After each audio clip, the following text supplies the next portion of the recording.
మదనపల్లిలో అతిపెద్ద fashion world SR shopping mall మార్చి 8న హీరోయిన్ మీనాక్షి చౌదరిచే గ్రాండ్ ఓపెనింగ్ 3 లక్షల వెరైటీలు అతి తక్కువ ధరలు. నమస్తే, నేను విజయ్. ప్రస్తుతం ఇరాన్ మీద జరుగుతున్నటువంటి యుద్ధం, ముఖ్యంగా ఇజ్రాయెల్తో కలిసి అమెరికా పెద్ద ఎత్తున చేస్తున్నటువంటి ఈ దాడుల నేపథ్యంలో అదే స్థాయిలో ఇరాన్ కూడా తిప్పికొడుతుంది. అయితే ఇప్పుడు తాజాగా ఇరాన్ మీద జరుగుతున్నటువంటి ఈ దాడిని వ్యతిరేకిస్తూ ఇప్పుడు చైనా కూడా సీన్లోకి వచ్చింది. చైనా కూడా ఇప్పుడు ఇరాన్కి సపోర్ట్గా ఒక ప్రకటన కూడా చేసింది. నిజంగా చైనా కూడా ఇప్పుడు యుద్ధంలో పాల్గొనేటువంటి అవకాశం ఉందా? అమెరికాకు వ్యతిరేకంగా చైనా ఏ స్థాయిలో ఈ యుద్ధంలో పార్టిసిపేట్ చేసేటువంటి అవకాశం ఉంది? నిజంగా అదే జరిగితే మూడవ ప్రపంచ యుద్ధం ప్రారంభమయ్యే అవకాశం ఉందంటారా? ఎస్, దీని గురించి డిస్కస్ చేసే ప్రయత్నం చేద్దాం. మనతో పాటున్నారు అనలిస్ట్ నాగార్జున రెడ్డి గారు. నాగార్జున రెడ్డి గారు, నమస్తే అండి. నమస్తే సార్, ఏంటి సార్ ఇప్పుడు చైనా ఇప్పటి వరకు చైనా పరోక్షంగా ఇరాన్కి సపోర్ట్ చేస్తుంది. చైనాకు సంబంధించినటువంటి టెక్నాలజీ కానీ శాటిలైట్స్ను మాత్రమే అటు ఇజ్రాయెల్ మీద, గల్ఫ్ దేశాల మీద మిసైల్స్ కానీ డ్రోన్స్ కానీ యూజ్ చేయడానికి చైనా పరోక్షంగా సహకరిస్తుంది అనుకున్నాం. కానీ ఇప్పుడు తాజాగా చైనా చేసినటువంటి అనౌన్స్మెంట్ చూస్తే ఇరాన్ మీద జరుగుతున్నటువంటి దాడిని చైనా నేరుగా ఎంటర్ అయ్యేటువంటి ఛాన్సెస్ ఉన్నాయనుకోవచ్చా?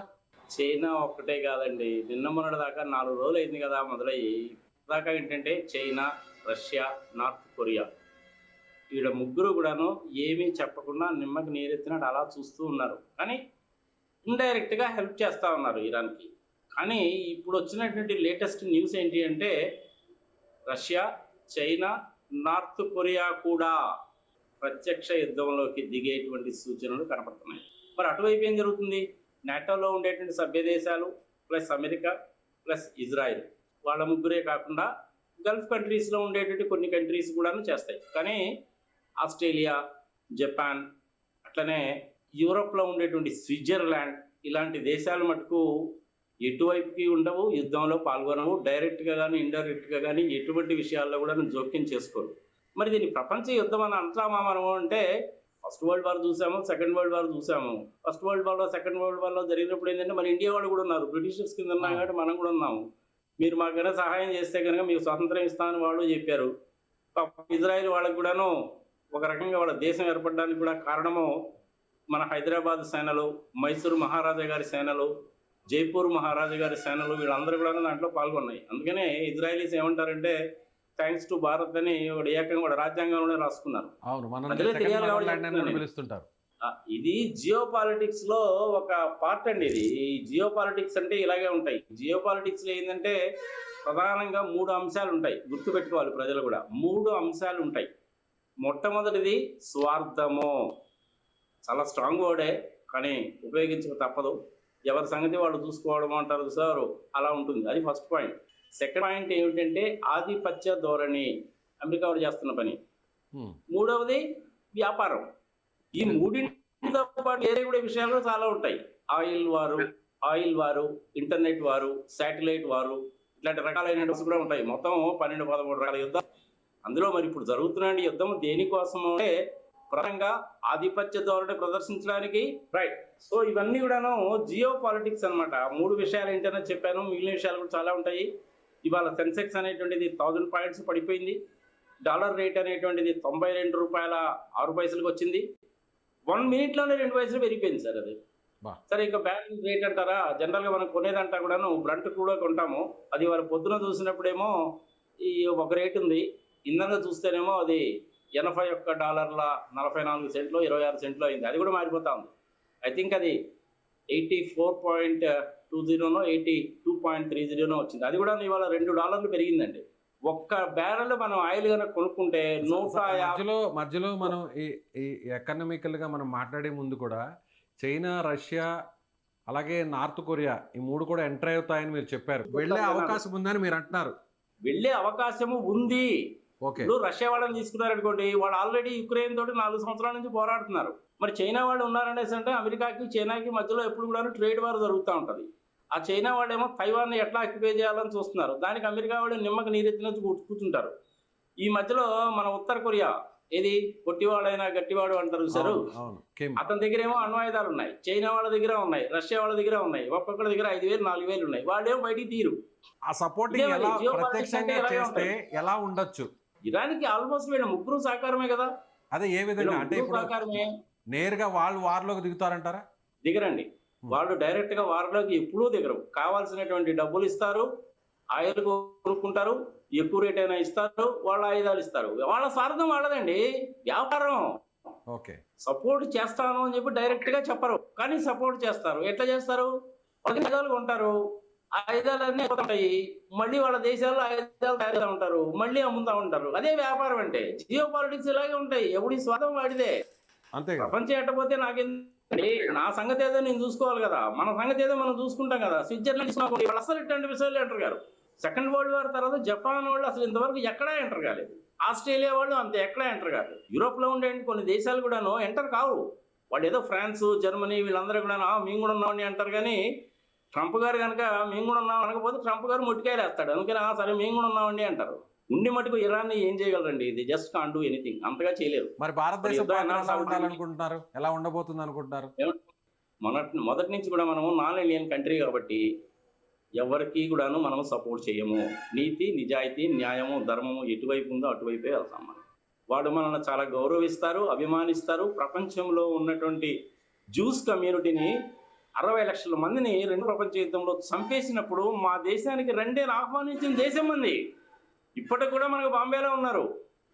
2008లోనో 2009లోనో బాంబే తాజ్ మహల్ హోటల్ మీద జరిగింది. అది జ్యూస్ కమ్యూనిటీకి పక్కనే జరిగింది. అది ఆ జ్యూస్ కమ్యూనిటీ వాళ్ళందరూ కూడా నా తాజ్ హోటల్లోనే మీటింగ్ పెట్టుకున్నప్పుడే కదా గోలైంది. వాళ్ళని ఆదరించిన దేశము భారతదేశం, మనకి హెల్ప్ చేసేటువంటి దేశము ఇజ్రాయిల్. మరి అలాంటప్పుడు మనం ఇరాన్ కూడా కాదనలేం కదా. ఇరాన్ వాళ్ళ దగ్గర నుంచి మనం గ్యాస్ అనేటువంటిది 10% ఆఫ్ మన రిక్వైర్మెంట్, మొత్తం 10% మన ఆయిల్ రిక్వైర్మెంట్స్ అన్ని కూడాను ఇరాన్ నుంచి తెచ్చుకునేవాళ్ళం. తర్వాత ఏం చేశాము, ట్రంప్ గారు మనల్ని కొంచెం బెదిరిస్తే కొంచెం తలకాయ ఇలా ఉంచుకొని సర్లే పెద్ద అని చెప్పాడు కదా అనే ఉద్దేశంతో వాళ్ళ దగ్గర నుంచి తీసుకోవడం మానేసాం. 35% డిస్కౌంట్కి రష్యా వాళ్ళు ఇస్తే మనం వాళ్ళ దగ్గర తీసుకున్నాం. వాళ్ళ మీద కూడా శాంక్షన్స్ పెట్టడం మొదలు పెట్టేసరికి ఇంక మనం ఎక్కడి నుంచి ఒక దగ్గర నుంచి తెచ్చుకోవాలి కదా. మన ఇండియాలో పరిస్థితి అలాగే ఉంటుంది. మనకి 100 లీటర్ల పెట్రోల్ కావాలి, 100 సిలిండర్లు కావాలంటే 20 సిలిండర్లే మన ఇండియాలో ఉంటాయి. అది డీసీ బ్లాక్ కావచ్చు, లేకపోతే బాంబే హైవే కావచ్చు, లేకపోతే అస్సాంలో ఉండేటువంటి బావులు, డిగ్బోయ్ లాంటి బావుల్లో నుంచి కావచ్చు. మిగిలిన 80 సిలిండర్లు మనం కొనుక్కోవాలి. డాలర్లు ఇచ్చి కొనుక్కోవాల్సిందే మనం. మన దగ్గర లేనప్పుడు తీసుకోక తప్పదు కదా. టెక్నాలజీ వైజ్గా మనకేం ప్రాబ్లం లేదు. ఐరన్ ఓర్ ఇట్లాంటివన్నీ బ్రహ్మాండంగా ఉన్నాయి. సిమెంట్ ఫ్యాక్టరీలు బాగానే ఉంటాయి. రైల్వే నెట్వర్క్ బాగుంది. నేషనల్ హైవేస్ బాగానే ఉన్నాయి. టోల్స్ వేరే బాగుంది. రేపేమో మనకి తమిళనాడులో, అస్సాంలో, కేరళలో, వెస్ట్ బెంగాల్లో ఎలక్షన్లు వస్తున్నాయి.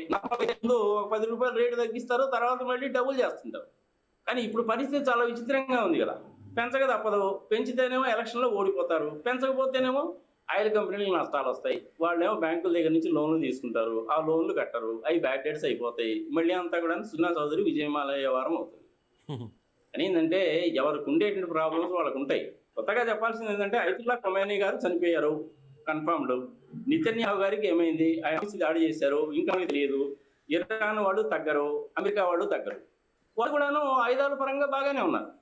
మరి పాకిస్తాన్ పాత్ర ఎలా ఉండబోతుంది అనుకోవచ్చు? ఏముంది సార్, పాకిస్తాన్ వాళ్ళ పరిస్థితి అడుగునే పరిస్థితిలో ఉన్నారు. ఆ ఇరాన్ లో జరిగిన దెబ్బకి పాకిస్తాన్ వాళ్ళు కూడా ఎఫెక్ట్ అయ్యారు. పాకిస్తాన్ బోర్డర్ లో ఆల్రెడీ వాళ్ళు పాకిస్తాన్ మిలిటరీ ఫోర్సెస్ మీద అటాక్ చేస్తున్నారు. అక్కడున్న పోస్టులన్నింటిని కూడా వాళ్ళు క్యాప్చర్ చేస్తున్నారు తాలిబాన్. ఇవన్నీ కూడాను జియో పాలిటిక్స్ లో బాగా ఉన్నాయి. నేను ఆల్రెడీ చెప్పాను కదా సార్ మీకు, ఎవరి స్వార్థము వాడిదే. స్వార్థం అనేటువంటిది నాకు ఇష్టం ఉన్నా లేకపోయినా వాడక తప్పడం లేదు కాబట్టి నేను ఆ పదం వాడుతున్నాను. అంతకంటే ఏం లేదు. లేకపోతే ఇంకేం చెప్తాను చెప్పండి. కొన్ని దానికి సరేనండి ఈక్వలెంట్ పదం ఏదో ఉందో చెప్పండి, కొంచెం సాఫ్ట్ గా చెప్పుకుందాం. స్వార్థము కాదు, కొంచెం సాఫ్ట్ గా చెప్పుకుందాం చెప్పండి. మనిషి అంటేనే స్వార్థంగా దేశాల పరంగా ఆలోచిస్తే ఆ స్థాయిలోనే ఉంటుంది కదా. అంతే కదా, మరి ఎవరి సంగతి చూసుకోవాలి. మరి దాన్నే జియో పాలిటిక్స్ అంటారు. ఆ జియో పాలిటిక్స్ గురించి కనుక చెప్పాలంటే మీరు 10 నిమిషాల్లో చెప్పండి, చెప్పేవారం కాదు, అది 10 గంటలు పట్టుద్ది. కొన్ని వందల ఉదాహరణలు చెప్పచ్చు. రష్యా వాళ్ళతో మనం క్లోజ్ గా ఉంటే అమెరికా వాళ్ళ కోపం. అమెరికా వాళ్ళ దగ్గరికి వెళ్తే పాప రష్యా వాళ్ళు కానీ చైనా, పాకిస్తాన్ వాళ్ళేమో వాళ్ళ మునీర్నేమో పిలుచుకొని పక్కన కూర్చోబెట్టుకొని నువ్వు నా మంచి ఫ్రెండ్, మోడీ గారికి 180 కోట్లు ఇచ్చాను, ఆయన మంచి మిత్రుడు కాబట్టి అంటారు. ఎట్లా నమ్ముతారండి? వ్యాపారం, ఆయుధాలు అమ్ముకోవాలి, బతకాలి. మామూలుగా దేశాలు అయితే పోతాయి. వెనిజులాలో ఏం జరిగిందో చూసాంగా. రిచ్ ఆయిల్ సోర్సెస్ ఉన్నాయి, దాని మీద ఆధిపత్యం సంపాదించాలి. దాడి చేశారో 2 గంటలు ఎత్తుకుపోయారు. డెమోక్రటిక్ సెటప్ లో ఉన్నటువంటి అమెరికా వాళ్ళు ఆ విధంగా చేస్తారని చెప్పి ఎవడన్నా అనుకుంటాడా? ఎవడో అనుకోడు. ఇరాక్ లో కూడా అంతే. సద్దాం హుసేన్ దేనికి చంపేశారు? నీ దగ్గర అణ్వస్త్రాలు ఉన్నాయా అని చెప్పి చంపేశారు. చివరికి తేలింది, తేలింది. ఏం లేవని తేలింది. మీ చేతుల్లో కనుక అణ్వాయుధాలు ఉంటే మీరు అది హౌతీస్ లాంటి వాళ్ళకి, ఆల్ ఖైదా వాళ్ళకి, ఐసిస్ వాళ్ళకి కనుక ఇస్తే ప్రపంచం అంతా నాశనం అయిపోతుందంట. ఇప్పుడు అమెరికా వాళ్ళు చేస్తున్న పని ఏంది అది కదా.